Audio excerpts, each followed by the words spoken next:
Welcome back to NaleyByNature. Over the past few weeks, Sadia and I have been volunteering with an incredible NGO here in Tamil Nadu called Bless.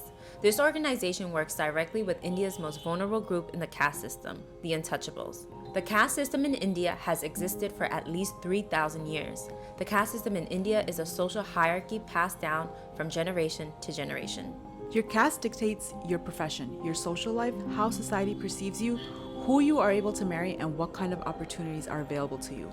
Right outside the caste system is a group called Dalit, also known as Untouchables. It is the lowest status a person can hold. My intention for this video is not to discuss the caste system, its history, or its very discriminatory ways, but to focus the attention on the people who are deeply affected and marginalized because of it. Within the untouchable group, Dalits are not alone. Tribal groups of India, who are the true indigenous people, are also pushed into this category, with Dalits ranking just a bit higher than the tribals. Today we are going to be taking you on a journey as we visit 3 of the many villages that Bless helps support, walking you through their everyday lives, their struggles, and their needs.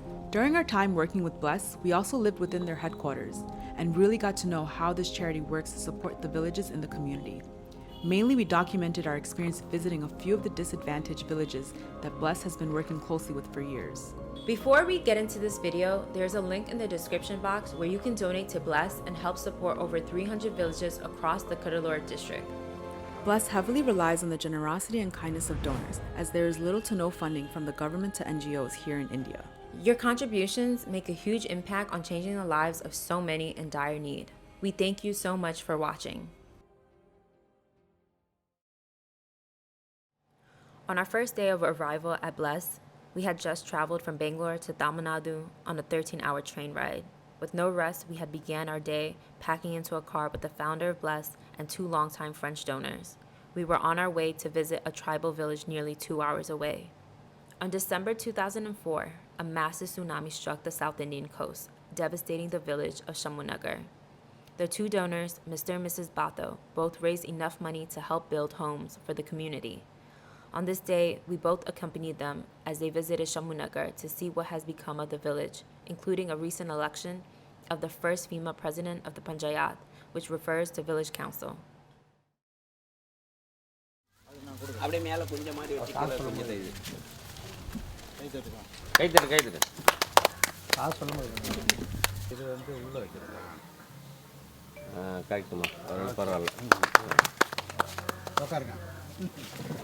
So the president name is Chitra, Chitra, the name, and her husband name is Chinnarasu. Chinnarasu. The Indian context, there are some social orders.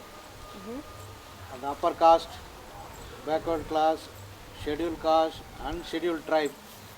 So Chitra and Chinnarasu are from the scheduled tribes. Yes. Primitive tribes. Yes. They are called Irullar community. And they speak Telugu. And 200 years before, their forefathers migrated from Andhra Pradesh, settled down here. And they were scattered in different places. The main profession is hunting. So they will help the landowners to catch the rat and snake and birds and do fishing in the river. This is their livelihood. So they catch the rats and snakes and do what with it? They will eat because the rat will destroy the paddy, agriculture field. So they will ask the landowner, ask them to come and catch the rats. Based on the one rat, they will give 5 rupees. So that if they catch 20 cats, they will get 100 rupees. So that is their livelihood. So this is the way actually they are. It's a diversity, biodiversity. This is the way they are working. Their life is totally linked with the nature. After a short exchange, we toured the village. A lot of the housing infrastructure has aged quite a bit and are in need of immediate reconstruction. Although they do have established avenues for some resources, the village is still in need of so much more.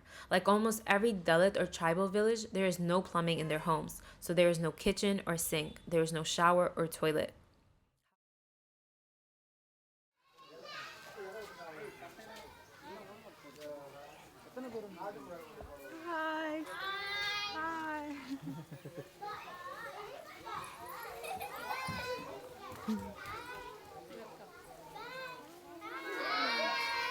When we entered the school, the students excitedly rushed to us with the warmest welcome. They all held their hands out so we could shake them. It was only after we left Miss Bato informed us why it was so significant that we shake each and every one of their little hands. Because at the age a child is able to comprehend, they learn that they are an untouchable. This was a turning point in our visit. Through a child's eyes, the first realization that they are untouchable is a loss of innocence. Knowing this is undeniably heartbreaking. This is a community that can benefit from knowledge on how to empower its people, but that could only be made possible if the government commits to ongoing support and recognition of this tribal community. A community that still relies on its trade of hunting rats and snakes cannot viably sustain itself in 2023. Tribal communities have been historically discriminated against in India. Even though there are entitlements and welfare programs available, most of these people in these communities are either unaware of them due to lack of education or simply do not have the time to access these benefits. Tribals actually they never bother about these entitlements. That is from my experience. The people who are living in the valleys, because they don't have time to spare the time to come to the government office and to get these entitlements, because every day they have to go and work for their daily bread. They never bother about whether this entitlement going to help or support. So as an NGO, we are helping them, we are motivating them, we bring them, we get access to the government offices to get the basic things: Aadhaar card, ration card, voter ID, land pata, like that. Tribals who are living in mountain and in the valleys, they are actually not aware about it.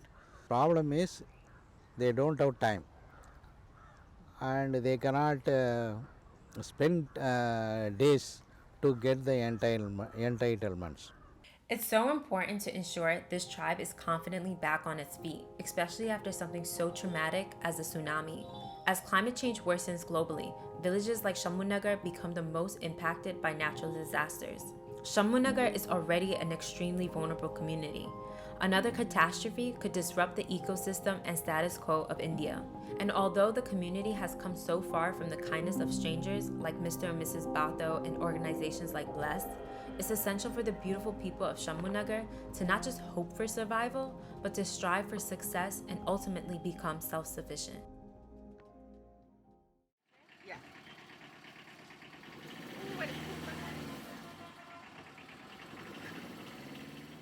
On our second day volunteering with Bless, we visited a nearby tribal village named Irullar Colony. This is another village supported by Bless, and we were grateful to the staff for taking us to this village and showing us around.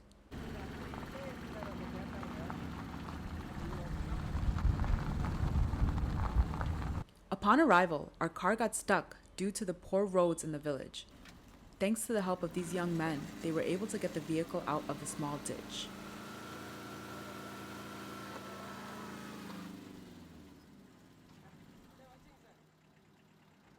In 2018, Habitat for Humanity and Bless started working together to help build 22 homes for this village. Unfortunately, due to poor weather and inadequate construction, the homes today are in need of major repair. When we arrived to Irullar Colony, we could see the homes that were constructed. We could see homes made up of clay, mud, and cow dung.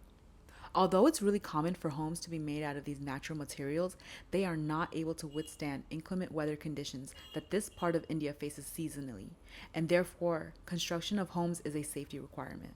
During our visit, we were able to see inside some of these homes. You can visibly see the damage done on the exterior and interior. This is hall. Okay, common hall.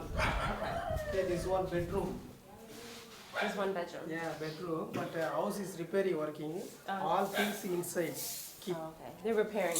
Yeah. Okay. Okay. This is kitchen. Kitchen. There, the family members only for 4 members. 4 members. Husband and wife, 2 children. Okay. Okay. Here. Here. This is a kitchen. This is some vegetable skip. Things inside. But no sink. Sink, no sink. No toilet either. Yeah. No toilet? Toilet this side.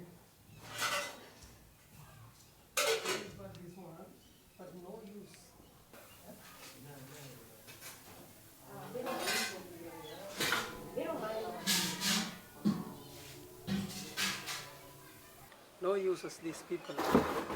I will like awareness these people.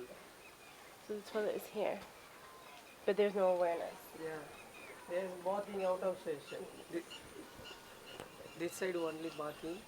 Oh, they use the bathroom Yeah. here. They're covered dress and anything. Oh, so they use the toilet here when they need to go. Only showering. Only showering. Showering. But toilets they use here. Toilet no use. But where do they go when they need to? Out of some Oh, place. So here is where the toilet is, but because they don't use it, they usually go elsewhere to use. Yes, no use toilet. The toilet full and full. No use. Although Indian toilets were installed for each of the family's homes, the community members still choose to defecate outside. Education of proper sanitary and hygienic practices are an ongoing necessity for the people of Irullar Colony. 2015, 16 times, you just say that like a hut house. They are having like this much of house itself only. After our bless involves in this village, we with the help of Habitat, we construct 22 houses. It's built before 4 years before, 4 to 5 years before I think. During the time they build everything without with the budget limited and duration itself only. So now it's wants to renovate because that during rainy that water was flowing Coming in. So these. My art teacher, I am Lavanya. You're the teacher. Yes. Yes. Nice to meet you. What was your Thank name? you. Lavanya. Lavanya. My baby name is Mitran. Mitten. Hi. Hi, sir.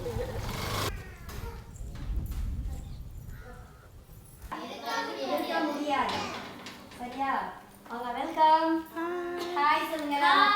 Hi. How are you? Welcome, Salungala. How are you? Welcome, ma'am. Alongside the construction of the homes, Bless and Habitat for Humanity also built a tuition center, a place where children in the village can attend for schooling. Bless has also staffed a teacher from the local area with the support of the Lindsay Foundation, a longtime donor and partner of Bless. Lindsay Foundation helps support the family-focused village development program. Through this project, Lindsay Foundation pays the salary of the teaching staff for the evening school, providing healthy snacks as well as providing education and scholarships. Another way Bless supports Irullar Colony is by building them a community kitchen garden, where nutritious food is accessible to everyone. Bless has also provided cows to families in the village to help with their livelihood, teaching and providing in as many ways a community can become self-reliant. We spoke to some of the youth that live in Irullar Colony. We asked them what they aspire to be and where they wish they could live. You can see that they still have dreams of a better life, far away from poverty and caste discrimination. Do they ever want to leave the village? I wanted to ask them if they want to ever leave the village. If they want to leave and live elsewhere.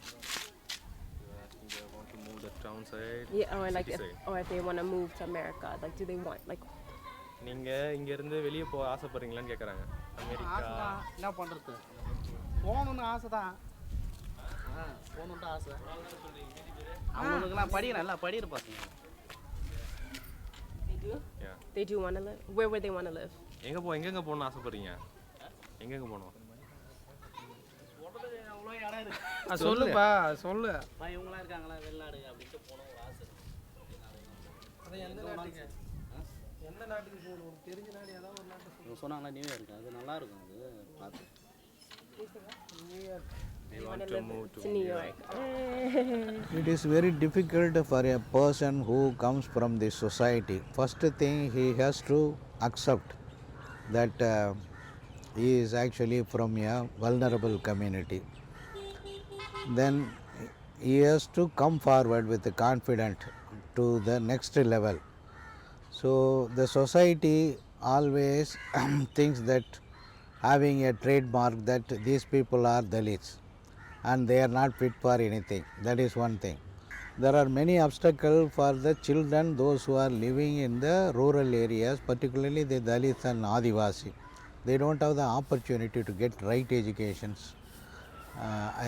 It's not a right education, better education, quality education. That is one thing. and once they get the proper quality education only, the education will give a confidence in the people, and they have to find out, explore the possibilities. But you have to overcome, you have to struggle, you have to take lot of effort, then only you can battle compared with the social system, or otherwise you will be always isolated, you can be kept in the village only. That what actually most of the 90% of the people are still living in the villages with they think that is the hate, because born in a low caste community they felt that is a hate, so they think that there is no hope for them.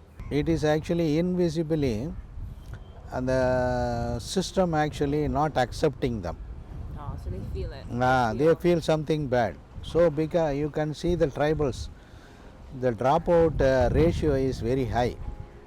After 8th standard, 9th standard, they won't continue the education. They jump to their profession. That means fishing, hunting. The education ratio is very less. Wherever you go in the tribal villages, you can't see people, boys and girls who completed the school education. Only they often drop out 9th standard, 8th standard, finish.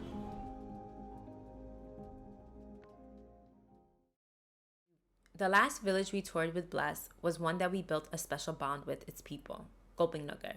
The first thing we noticed right away is that we had to drive through a remote area where the roads are not cemented and the route felt visibly disconnected. Untouchable communities are essentially cut off from the rest of the city. You would not be able to locate Nagar on a map. But as soon as we pulled up to the village, the people gave us the warmest of welcomes. Some of the kindest people we ever met. They gifted us with watermelons and raw peanuts straight from their farms. The community consists mostly of farmers, but the people of Nagar recognize they require so much more, and that their positioning in society creates an inherent discrimination that keeps their ceiling low. This is actually by birth they have been discriminated as Dalits, tribal, Adivasi, fisherman, like that. So this system actually inbuilt system in the Indian society. It can't be abolished by the government. It continues more than 2000 years. Okay. What are the struggles of living in this community? Ration கடைக்கு போனால் எங்களை தள்ளி நின்று ஒதுக்கி விடுவாங்க. எங்களை தொடாதன்னு சொல்லிட்டு கத்துவாங்க. நாங்கள் சண்டை வாங்குவோம், ஏன் இப்படி சொல்கிறீங்க அப்படின்னு சொல்லிட்டு. என்ன நினைக்கிறோம் சார், நாங்கள் தலித்துக்கு ஆதி திராவிடர் கிறிஸ்தவராக இருக்கிறதால கொஞ்சம் கஷ்டமாக இருக்குது. தலித்து மக்கள்னு ரொம்ப கொஞ்சம் மட்டமாக தான் நினைக்கிறாங்க சீப்பாக. அதெல்லாம் கொஞ்சம் கஷ்டமாக இருக்குது. ஸ்கூல் டைம்லேயும் இருக்குது. இப்போ இங்கே மீட்டிங்கு அங்கங்கே இந்த எம்எல்ஏ கவுன்சிலர் அவங்கெல்லாம் பார்க்க போகும்போது அது மாதிரி இருந்திருக்கு சார். இங்கே கவுன்சிலரு அவங்கெல்லாம் பார்க்க போகும்போது அது மாதிரிலாம் இருந்திருக்கு சார். நாங்கள் போய் ரோட்லேயே நிற்போம், போய் கூட்ட 2 பேர் 3 பேர் போய் வந்தால் கூட அவங்க பற்றி தான் நிற்கிறாங்க போகிறாங்க. அது மாதிரி அனுபவம் இருக்குது கூட்டத்துக்கு போகும்போது. அங்கெல்லாம் வந்து கேட்கக்குள்ள நாங்கள் அது செய்கிறோன்னு வந்து கேட்பாங்க. ஆனால் ஓட்டு வாங்கிட்டு எங்களுக்கு வந்து பார்க்கவும் மாட்டாங்க. எங்கள்கிட்ட எந்த ஒரு உதவியும் செஞ்சதும் கிடையாது இது வரைக்கும். ஓட்டு வாங்கக்குள்ள மட்டும் எல்லா ஓட்டு உரிமையும் எல்லாருக்கும் இருக்குது. ஆனால் ஓட்டு வாங்கக்குள்ள வந்து எங்கள்கிட்ட கேட்பாங்க. நாங்கள் இது ஓட்டு போடுறோன்னு சொல்லிட்டு ஓட்டு போட்டுருவோம். நாங்கள் இந்த செஞ்சு தரோம், அந்த பைப்பை செஞ்சு தரோம், அந்த ரோடெல்லாம் போட்டு தரோன்ட்டு எங்கள்கிட்ட எல்லா ஒரு உத்தரவும் சொல்லுவாங்க. யாரும் வந்து ஜெயிச்சு வந்து எங்களுக்கு வந்து யாருமே எந்த ஒரு உதவியும் செய்ய போகிறதில்ல, செஞ்சதும் கிடையாது சார் இது வரைக்குமே. அவங்களால எங்களுக்கு எந்த ஒரு உதவியுமே கிடையாது. வீடு வந்து உள்ளே வந்து இன்னும் சுத்தம் பண்ணாது, பூசாமல் இருக்குது சார். அதான் மெயினாக எனக்கு அடிப்படை தேவை. எனக்கு வீட்டு வேலை தான் எனக்கு. Bless has been working on fundraising to reconstruct the homes in Nagar for quite some time now. The houses are ill-equipped, lack basic utilities, and the threat of seasonal rain can take down their roofs at any time. There is one family in Nagar that we want to highlight, a mother and daughter that live under one roof together. Both were sadly widowed and struggled to make ends meet. In fact, the village informed us that they have no income and therefore they have an urgent need above the rest of the families in the village. If you think it's difficult to be an untouchable in India, it's even more difficult for a woman who is a widow.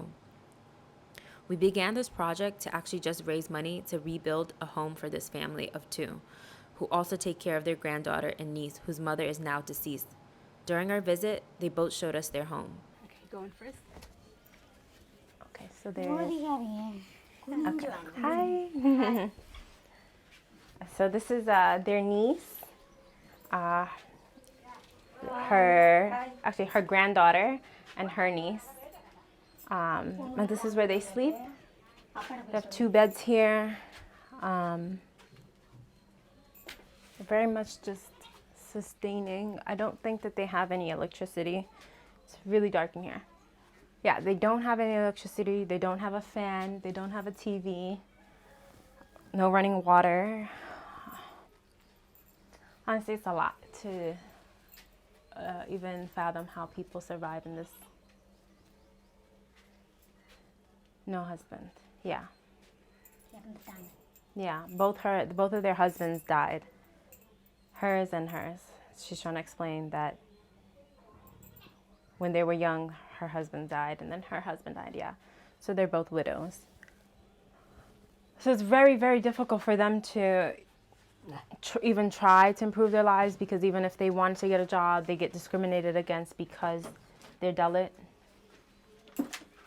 This is her husband. Father. That's her father, yeah. Sister. That's her sister. Oh, okay. So I guess their sister and their father passed away. I guess that must be their... Mommy. Oh, okay. So the young girl we just saw, that's her mother. And her mother obviously passed away. They have a lot of death in their family. The 2 women were overcome with emotion, and you can visibly see the weight of their struggle is heavy. They both have experienced so much loss, from their husbands to daughter and sister. The pain of being so helpless, with nowhere to turn to. We are raising money for the entire village of Gopi Nagar, but the first 1,000 euros donated will go to this family so that they can begin building a home that is decent enough to live in. The people of Golfing Nagar are painfully aware that their limited education inhibits their ability to create a better life for the next generation. The trauma this creates inside the mind is an indictment of a broken system. படிப்பறிவு இல்லாமல் தான் ரொம்ப வளர்ச்சி மட்டமாக இருக்குது. எந்த அடிப்படை வசதியும் இல்லை. இதுலேருந்து கொஞ்சம் அதுலேருந்து மீண்டு வந்தால் தான் சார் நாங்கள் வளர்ச்சி அடைய முடியும். It's beautiful to see during all of our discussions with the people of Golfing Nagar that education for their children is of the utmost importance. They really believe it is the one way out of their current situation, but the truth is something bigger. The generational impact of continuously being ostracized and forgotten will take its toll on the human mind. And although there are organizations like Bless that help villages like Gopi Nagar to empower themselves, organize themselves, and provide them with funding received from donations, there is still a wound so deep of stigma that must be open for the world to see, so that they can truly heal from the centuries of discrimination and devaluing the caste system has imposed upon each and every person that was born into the untouchable caste. And it is our greatest wish to one day see these people have the audacity to dream bigger, to feel seen, and free themselves from the shackles of the caste system. படிக்க வைக்கணும் ஒரு ஆசை தான் sir எங்களுக்கு பிள்ளைங்கள. நிலம் வாங்கணும். நிலம் வாங்க வேணாம் போல பிள்ளைங்கள படிக்க வச்சாலே அது ஒரு நம்பிக்கை தான் சார். நல்ல ஒரு நிலைக்கு வர வச்சு அதில் ஒரு வேலை வாங்கி கொடுத்தாலே ஒரு நம்பிக்கை. Bless is an organization that is working to uplift an entire population of people. Here are just a few ways Bless works to help these untouchable communities. Improving and sustaining the income of inland fish vendors in the face of climate change. Bless has provided fishermen with proper icebox storage so that their goods can stay fresh for longer periods, especially in hot weather. Bless has also helped organize fish vendors into a federation where the org would collectively educate them on their rights, while also helping to create an internal network that financed their own loans, while weakening their reliance on lenders with high interest rates. State Adoption Agency. Bless runs a state adoption agency, taking care of surrendered, abandoned, and orphaned children, and legally giving these children to thoroughly vetted parents. Bless also supports older orphaned children with tuition fees, accommodation, and transportation to and from school. Household Care Program. Bless supports villages with housing repair, submitting applications for housing grants, organizing food drives, field visits to teach community members on how to establish a community garden where they can grow fruits and vegetables, providing farm animals to support their livelihood, conducting awareness workshops on the importance of hygienic practices in menstruation, and to encourage usage of proper toilets. Earnings and Finance Program. Bless partnered with NAPFINS, a subsidiary unit of the National Agriculture Bank for Rural Development, to support microcredit for the women's self-help groups. The main objective of this project was to channel soft loans from NAPINs to self-help groups to enable them to start micro-enterprises to generate income, while also repaying loans they had borrowed from moneylenders with extremely high interest rates. But there is a gap to get the schemes, particularly for the poor and the Adivasi. We are not fulfilling all their needs. We are actually catering 1% of their needs. How? Just to mobilize them, awareness, import education, import awareness education, sensitize them, and lead them to get access to the right. I mean, obtain the entitlements. That is actually the blessed role. We cannot fulfill all the requirements of the community or a family. We just push up these people to a better world. That's all. These are just a few of the programs Bless designs and implements to uplift untouchable communities out of poverty. But all of the work they do heavily relies on the support of donors. Sometimes due to lack of funding, Bless is forced to suspend or permanently discontinue these programs. Oftentimes, this leaves a devastating impact and a blow to morale for communities that are just beginning to empower themselves. Bless's mission isn't to create codependent villages, but rather to create autonomous and flourishing communities. Bless supports a village for a number of years, and once the village is able to function on its own, Bless moves on to support another vulnerable village. A great example of this is Nagar. This was a village that was in extremely dire conditions prior to Bless's intervention. The village would have only enough food to eat once a day. Bless helped the village organize a leadership council, helped teach women about menstrual hygiene, implemented a kitchen garden so they could have vegetables and fruits, installed water tanks for household use, provided farming animals for their livelihood but also for their consumption, taught the community on their rights and entitlements from the government. The village has come a long way since Bless initiated its work there. However, the land in which Gopi Nagar sits on is prone to flooding, which devastates the community. The homes are made of clay and cow dung, so a flood can wipe away everything they have. Because of poor road connectivity, ambulances refuse to come during flood seasons to rescue the community. In fact, a couple years ago, the flooding was so bad, the village starved for days.